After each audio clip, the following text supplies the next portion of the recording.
ചെന്നിട്ടുണ്ട്. വലിയ ആളുകളും പണ്ഡിതന്മാരും ചെയ്യുന്നത് നോക്കി സാധാരണക്കാർ ചെയ്യാൻ നിൽക്കണ്ട. സാധാരണക്കാർ ചെയ്യുമ്പോഴും മറ്റുള്ളവർ ചെയ്യുമ്പോഴും വ്യത്യാസം ഉണ്ടാവും. കാരണം നമ്മുടെ ഉസ്താദുമാർ തന്നെ പറഞ്ഞിട്ടുണ്ട്, പണ്ഡിതന്മാർക്ക് അതിന്റെ മസല അറിയാമായിരിക്കാം, നമ്മളൊക്കെ സാധാരണക്കാരാ. ഇങ്ങനെ ഫാത്തിമ ബീവിയോട് ഹബീബ് പറയാ സല്ലല്ലാഹു അലൈഹി വസല്ലം, ഫാത്തിമ, അമല് ചെയ്ത ഫാത്തിമ, എന്റെ വാപ്പ നബിയാണെന്ന് പറഞ്ഞ് നാളെ രക്ഷപ്പെടാൻ കഴിയൂലട്ടോ. മുത്ത് നബി ആരോട് പറയാ? ഹബീബിന്റെ കരളിന്റെ കഷ്ണത്തോട്.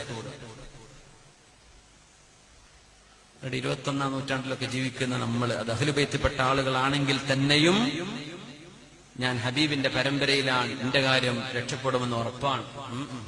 പറയാൻ പാടില്ല.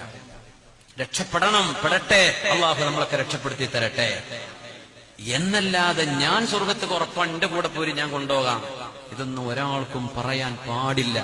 ഇൽമ്, ദീൻ, ശരീഅത്ത് പഠിക്കണം, എന്നിട്ടേ ത്വരീഖത്തും ഒക്കെ ഉള്ളൂ. ശരീഅത്ത് പഠിക്കാതെ ഹഖീഖത്തും ത്വരീഖത്തും ഇല്ല. ശരീഅത്ത് വേണം, അതാണ് അതിന്റെ മദാർ. ഈ ശരീഅത്ത് പഠിക്കാതെ എന്തൊക്കെ ആരൊക്കെയോ വിളിച്ചു പറയുന്നു, അതൊക്കെ കേട്ടിരുന്നിട്ട് പിന്നെ അങ്ങോട്ട് ഹാലളകാൻ. ശരീഅത്ത് എന്താണ്, ഫിഖ് എന്താണ്, ഹദീസ് എന്താണ്, ഇതിനൊന്നും പുല്ല്